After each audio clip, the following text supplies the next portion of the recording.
Për shembull për bibliotekën kombëtare që kemi në Prishtinë këtu, një prej informatave që është në ta që ka qenë bazë ushtarake e ushtrisë sërbe. Ka raste për shembull në Prizren, thojnë në pjesën e qytetit shembull jetojnë sërb, në pjesën e vjetër, në pjesën e re jetojnë shqiptarë. Është edhe çështja e interpretimeve historike. Tash e marr parasysh që na si Kosovë jemi një vend që para disa dekadave kemi dalë prej luftës edhe jemi shpesh edhe prej e dezinformatave, propagandave të ndryshme, ajo që ka ndodhur në teren është që guidat e huaja ose tur liderët e huaj shpesh japin informata të pasakta. Që i bjen, ato munden me u keq interpretu, munden edhe me e bo një lloj ta quajmë promovim negativ ose promovim të keq të vendit tonë. Kemi plot raste që i kemi edhe gjatë diskutimeve që i marrim prej kolegëve që domethënë kemi një lloj një lloj shtrembrimi, një lloj defunksionalizimi i komplet storjeve që kanë lidhje me Kosovën. Cilat janë ato të cilat ju vetëm keni informata që po shtrembërohen dhe ndoshta po përdoren edhe për përhapje të propagandës? Absolutisht. Kjo është edhe që ceka një prej elementeve më të ndihshme që po ndikon edhe direkt në shtetësinë e Kosovës. Që kemi plot shembuj, po një prej elementeve është që për shembull ka raste, edhe këto janë raste që kolegët tanë i kanë dëgjuar me vesh të tyre në terren.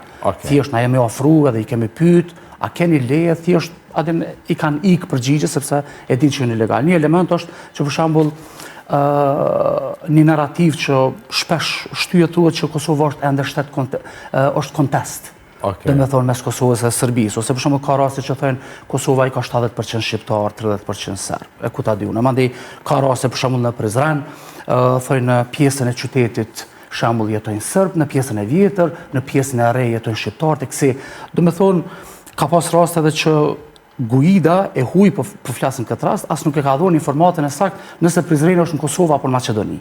Do të thonë kemi kësi shtrembrime nga më të ndryshme, mos flasim për shembull për bibliotekën kombëtare që kemi në Prishtinë këtu, një prej informatave që është në ta që ka qenë bazë ushtarake e ushtrisë sërbe. Ose për Termokosin këtë farë qyngën e famshme që e kemi, kjo është monumenti i lirisë së Kosovës. Do të thonë, këto janë absurditete, do njerë qesharake, po për neve, po thamë, sidomos si komuniteti guidave janë shumë ndihshme. Këto janë zakonisht kolegë që i marrin prej terrenit që i ndëgjojnë, sepse edhe na vetë jemi në terren. Një grup e sheh, një grup tjetër kalon, ka herë ndëgjojmë, ndalemi, domethënë. A keni ndërhyj, a ka pas kolegë të ju të ka pas raste që edhe jemi ndalë, kemi fol me këta, me thonë, kolegë të huaj që kanë qenë këtu, i kemi treguar që ligjërisht nuk lejon ata me dhon interpretim, se kjo është një rregull shumë i thjeshtë që zbatohet gati në krejt botën. Po s'po shkojmë shtete tjera, vetëm për shembull Maqedoni, nëse një guida e Kosovës shkon në Maqedoni, edhe don me interpretu shembull Kalane e Ohrit, ku ta dione, do një lokalitet e hanë dënim kështu me njëherë. Thjesht ligjërisht nuk kemi drejt na me interpretu diçka me një shtet ose në Malzi për marim shembull. Domethënë, ne si tur lidera mundem me shku me grupin, me përcjell grupin, po me fol me interpretu ligjërisht nuk e kemi drejt.